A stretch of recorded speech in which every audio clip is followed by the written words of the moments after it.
The Galactic Council had ruled the stars for many centuries. It was made of the oldest and most powerful alien species, the ones who had seen countless wars and believed nothing could ever threaten their control again. Their cities floated above bright planets, their fleets guarded trade routes, and their laws reached every colony and outpost. They thought they had seen it all. But peace is never permanent, not even among the stars. One quiet night, their peace was broken by a sudden invasion that no one expected. From the dark side of the galaxy, a warband appeared, an army of ruthless alien conquerors known only by their burning ships and their silence. They attacked without warning, crushing small colonies and outposts within days. Whole planets were burned before the Council could even send help. The Council leaders met in a grand hall on the shining planet of Orion Prime, their faces filled with fear for the first time in centuries. They had weapons, fleets, and soldiers, but their enemies were too fast and too cruel. The warband's technology seemed ancient yet terrifyingly powerful, like something built only to destroy. For days, the Council tried to stop the spread of panic. They sent out fleets to defend the border worlds, but one after another, those fleets disappeared. Survivors spoke of ships torn apart in seconds, of energy blasts that melted entire armadas, of screams echoing through the comms before silence took over. The Council knew that if they didn't act soon, everything they had built would vanish. The question was, who would help them now? They called every member species begging for assistance. Some ignored the message. Others claimed their fleets were already stretched thin. The strongest allies stayed quiet, pretending not to hear the call. Fear had silenced them all. The Council realized that their unity was nothing but words. When true danger came, each race cared only for itself. The once proud Council stood alone, their ships burning in distant systems. It was then, in their desperation, that someone whispered a name that had not been spoken in the Council for years: humanity. The humans of Earth. They were newcomers to the stars, younger and smaller compared to the ancient empires. Many in the Council had looked down on them, calling them wild, unpredictable, even dangerous. But they also remembered the few times humans had fought, how they never surrendered, how they built warships faster than anyone else, how their courage seemed to grow in chaos. Perhaps that was exactly what was needed now. The Council sent a message to Earth. It was not a command. It was a plea. The message was short and desperate. To the people of Earth, this is the Galactic Council. We are under attack. Our worlds burn. We ask for your aid. It was a moment that would change everything. On Earth, the message appeared first in secret channels, in the deep military networks of the United Earth government. For hours, generals and presidents debated in quiet rooms, their faces lit by the blue light of holographic screens showing the destruction of Council worlds. Some said they should ignore it. After all, the Council had never truly accepted humanity. Others argued that this was humanity's chance to show who they really were, not the reckless species others feared, but the protectors of the galaxy. The room was silent as Earth's leader, an older woman known for her calm strength, finally spoke. "If the galaxy calls for help," she said, "then humanity will answer." That single sentence became the spark that ignited everything that followed. Across Earth and its colonies, a quiet storm began to move. Orders were sent to the hidden shipyards in the asteroid belts where massive ships rested in the dark, ships that few outside Earth even knew existed. They were not the clean, elegant cruisers of the Council. These were something different. Their designs were sharp, brutal, and beautiful in their own way. They were born from centuries of human wars, each one built for survival, speed, and vengeance. They were called the Predator Fleet.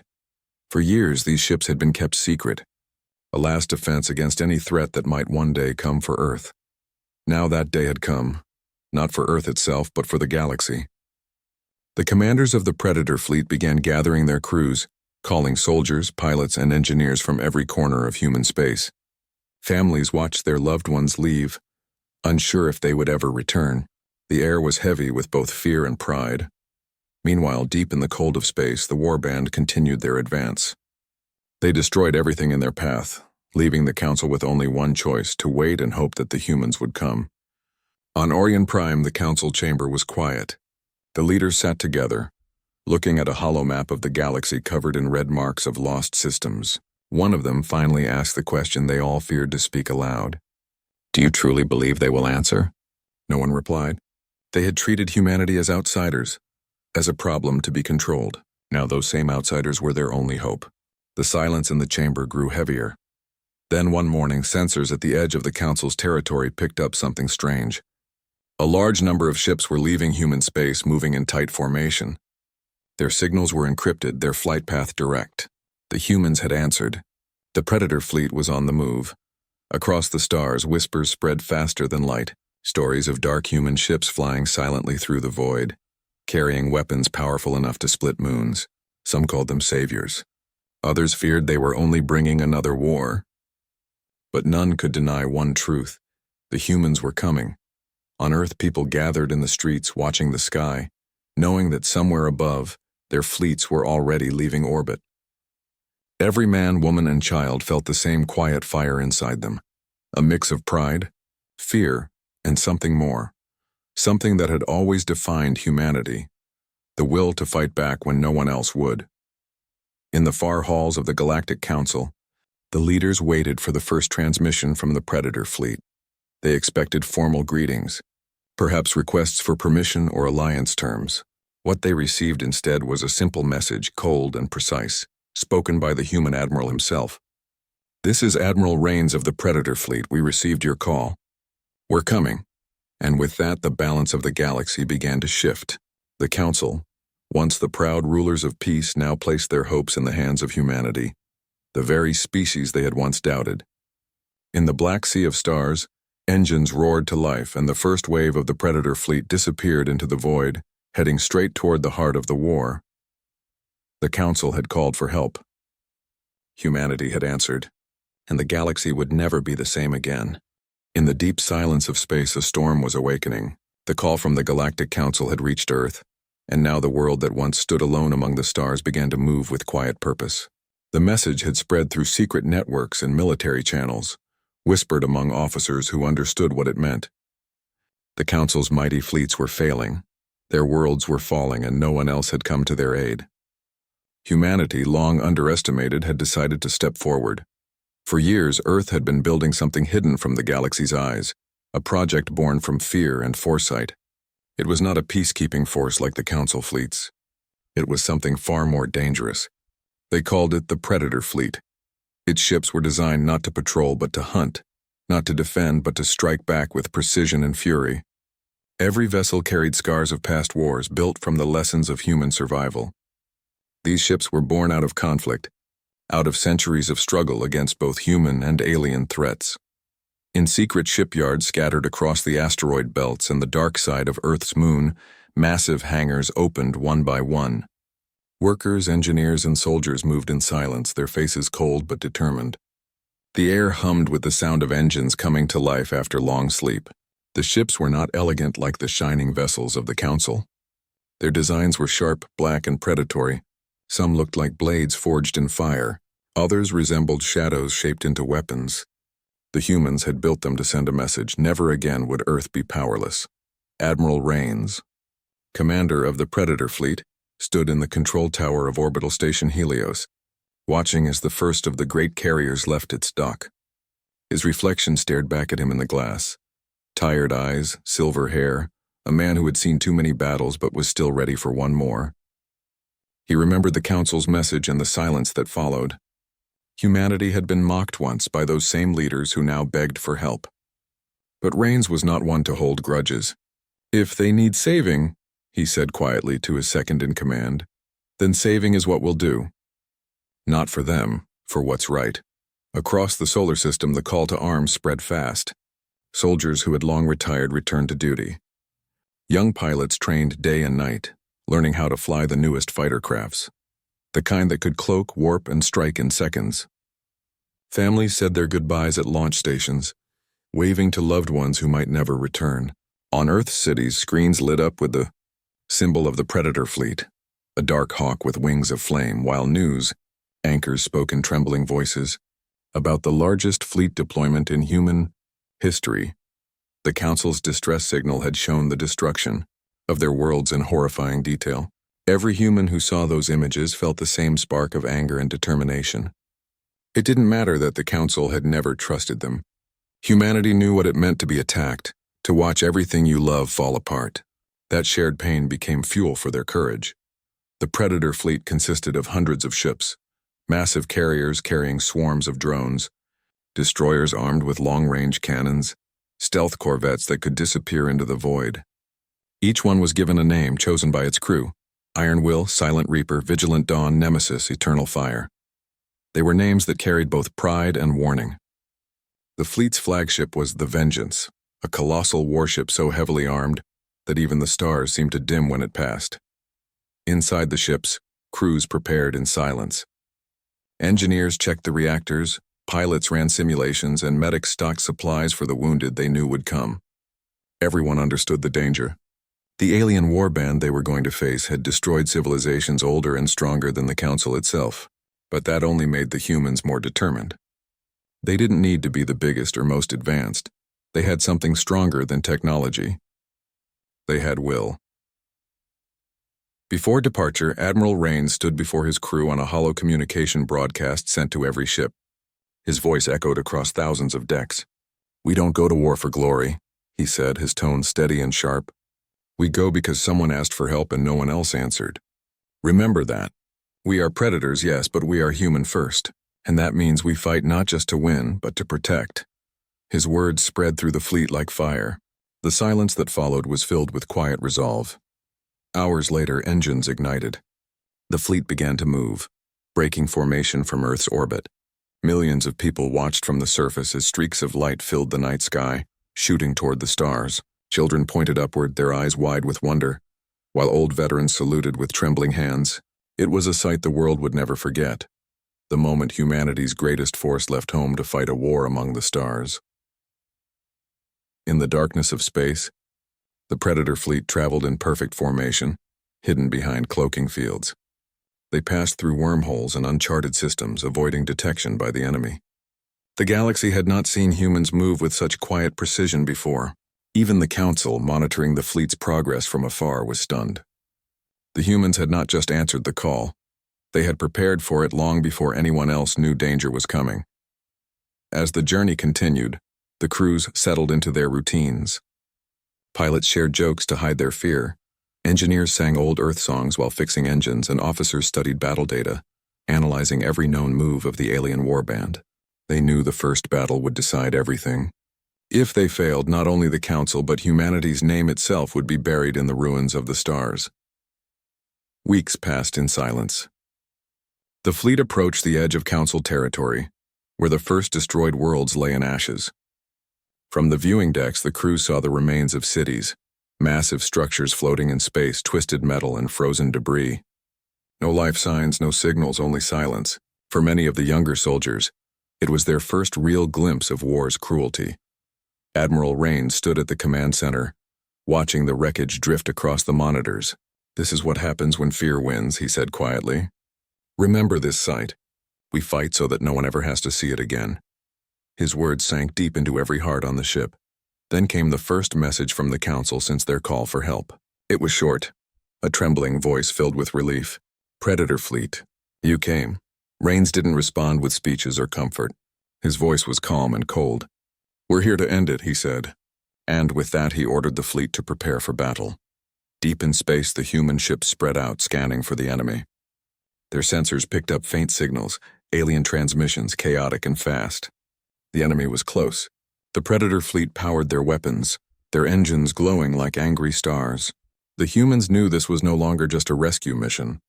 This was the beginning of something much greater. A fight that would decide whether humanity would be remembered as saviors or destroyers. As the first enemy ships appeared on the scanners, the humans held their breath. Every pilot, every soldier, every soul aboard those ships knew the same truth. There was no turning back. The Council had called for help, and humanity's Predator fleet had answered. And now they were ready to show the galaxy what it truly meant when humans went to war. The stars around the Council's home system were filled with fire. The alien warband had already destroyed half the defending fleets and was closing in on the last line of defense. Planets that once shone with life were now dark, their skies full of debris and wreckage. The Council leaders watched from their command stations, helpless as their armies fell one by one. Panic spread through their ranks, and the word defeat began to echo in every communication channel. Then out of the darkness something new appeared. At first no one knew what it was. Their scanners showed strange readings, hundreds of signals moving in perfect formation but completely silent. The council officers thought it was another enemy fleet.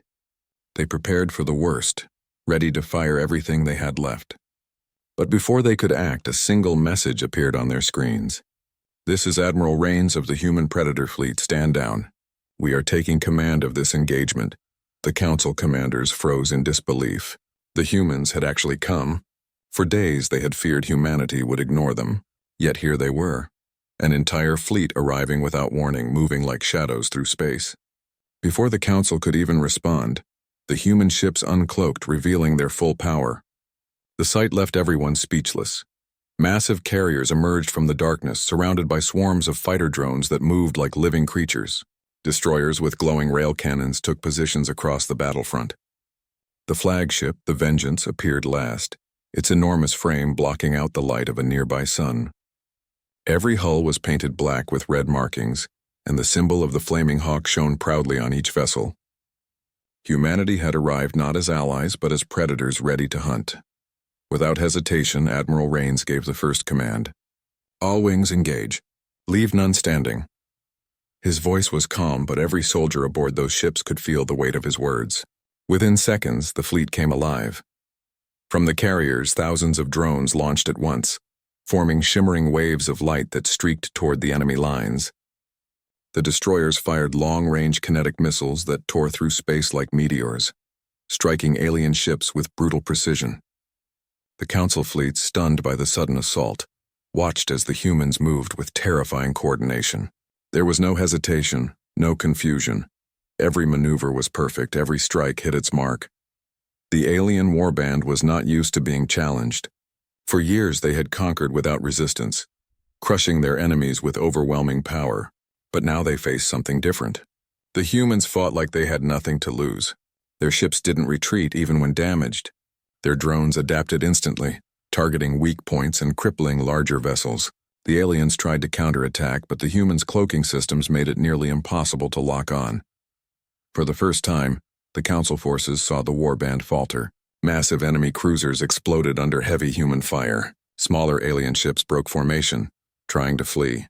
Admiral Rains watched the chaos unfold on his command screen. "Keep the pressure," he ordered. "No mercy until their flagships fall." His fleet obeyed. Inside the Predator ships, the battle was fierce and unrelenting. Pilots shouted commands over the comms, their voices tight with adrenaline. Engines roared as fighter craft spun through debris fields, dodging plasma fire and returning shots twice as hard. One pilot, Lieutenant Mara Hayes, led a squadron of 20 fighters directly into the enemy's main formation. "For Earth and for the fallen," she said softly before diving straight into the heart of the enemy fleet. Her squadron hit hard, tearing through the alien defenses before disappearing into smoke and light. Few survived, but their sacrifice shattered the enemy's command ship. The council commanders, once hesitant and fearful, began to regain hope. Seeing the humans fight with such power reignited something inside them.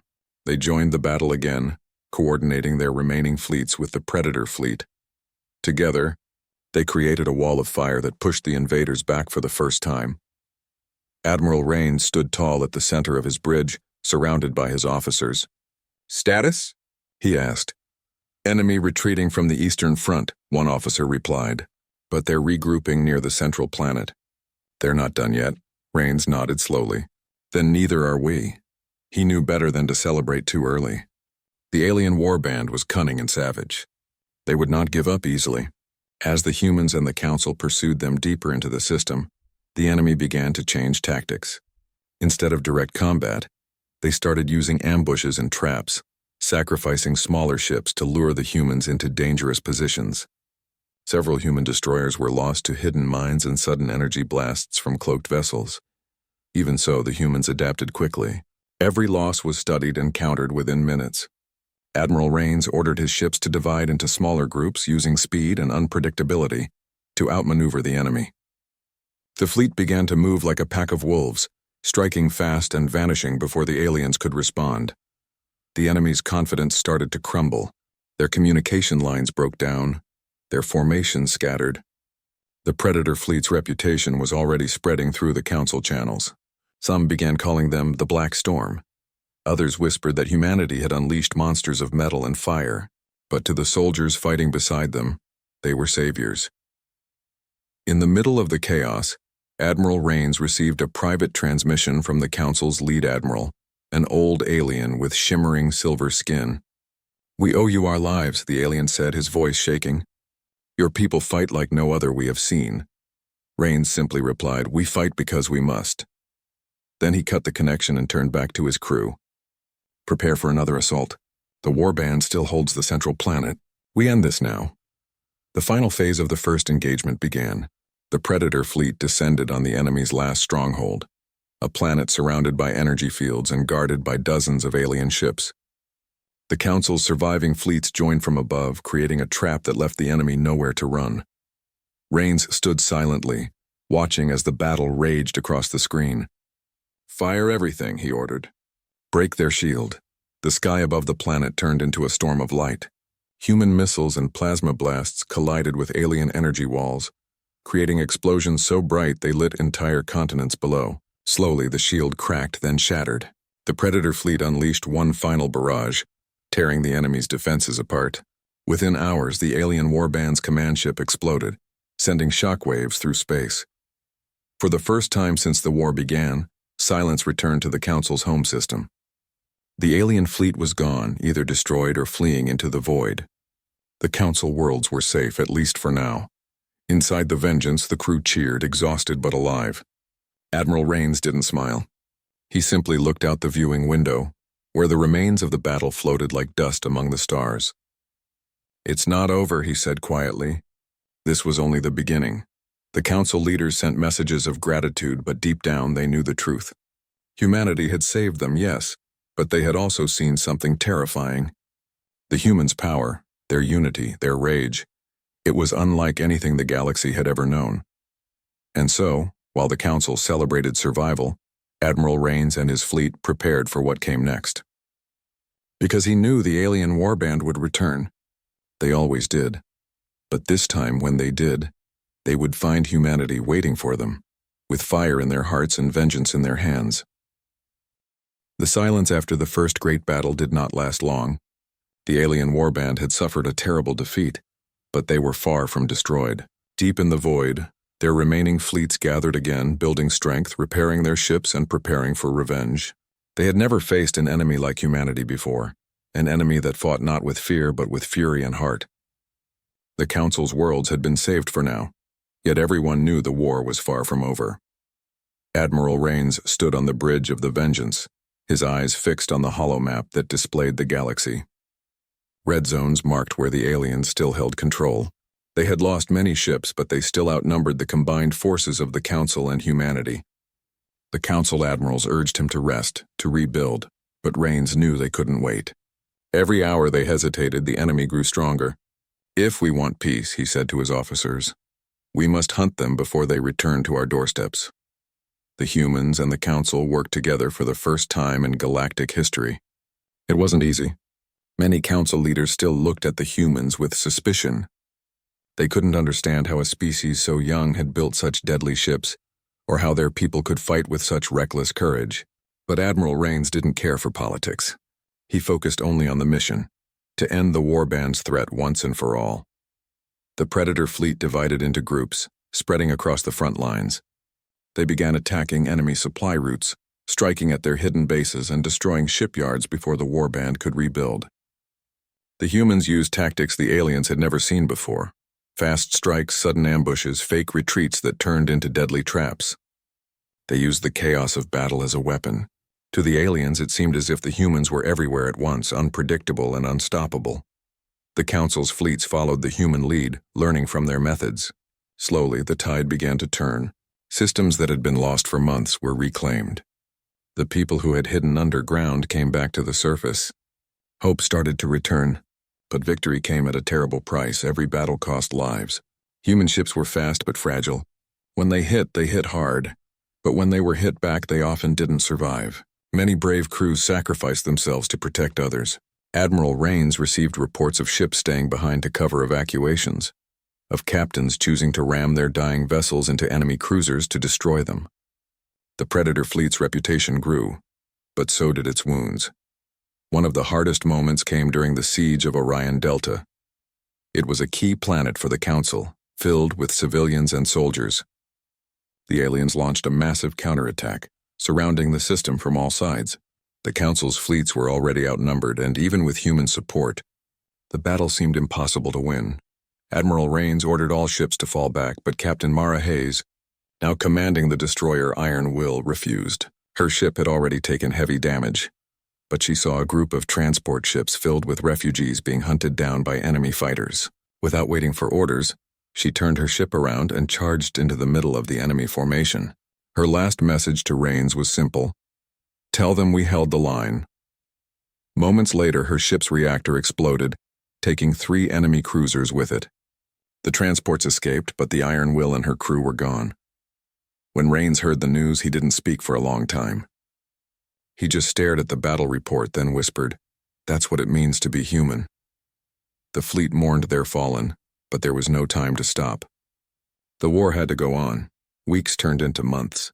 The humans and the Council fought side by side, slowly pushing the enemy back to their last stronghold. The Council worlds began to believe again. Statues of human and alien soldiers standing together were built in the cities they liberated. For the first time, the galaxy saw what unity looked like, not in words but in blood and sacrifice. Still, the enemy was not finished. The alien warband, cornered and furious, launched one last desperate attack. They struck at the heart of the Council's defense network, catching both fleets by surprise. Dozens of human ships were destroyed in the first wave. The Council's lines started to collapse again, panic spreading like fire. Admiral Rains made a decision that would change everything. He ordered the Predator fleet to divide and defend 3 key systems at once, even though it meant spreading thin. His officers protested. It was madness to split their forces when outnumbered, but Rains believed in something deeper than numbers. He believed in his people. "If we fall," he said, "we fall standing, protecting what we came here to save." The strategy was dangerous, but it worked. The enemy expected the humans to defend one target. Instead, the divided fleet struck from 3 sides, confusing the alien command. They used hit-and-run attacks, vanishing into asteroid fields and striking again from new directions. For days, the galaxy was lit with fire. Every battle felt like the last. Ships were torn apart, planets shook from bombardment, and entire fleets disappeared into the void. At the height of the chaos, the flagship The Vengeance faced the alien commander's dreadnought, a massive vessel twice its size. The enemy ship's weapons were strong enough to destroy moons. The battle between the 2 giants lasted for hours. Every shot shook the human flagship to its core. Systems failed, decks were burning, and hundreds of crew members were injured or dead. Still, Rains refused to retreat. "Target their main reactor," he ordered. "But sir, our shields are collapsing," shouted his first officer. Rains's voice was calm. "Then we'll go without them." The humans fired everything they had: missiles, railguns, and energy torpedoes. The alien dreadnought's armor began to crack. In a final move, Rains ordered his ship to ram straight into the enemy vessel. At the last second, they launched an escape pod carrying key officers. The collision caused a massive explosion that tore through both ships. When the light faded, the alien dreadnought was gone. The news of the flagship's destruction spread across the galaxy. Everyone thought Admiral Rains was dead. But his sacrifice had ended the enemy's command structure. Without their leader, the warband fell apart. The remaining alien ships scattered into deep space, hunted down one by the remaining fleets. The Council celebrated the victory, their cities filled with light again. They sent messages of gratitude to Earth, calling the humans heroes. Monuments were built in every major capital to honor the fallen soldiers of both species. But among the humans, the celebration was quiet. They had lost too many. Entire crews, entire families were gone. The Predator fleet, once a symbol of fear and strength, now floated in pieces across the stars. Still, their mission had been completed. Humanity had done what no other race could.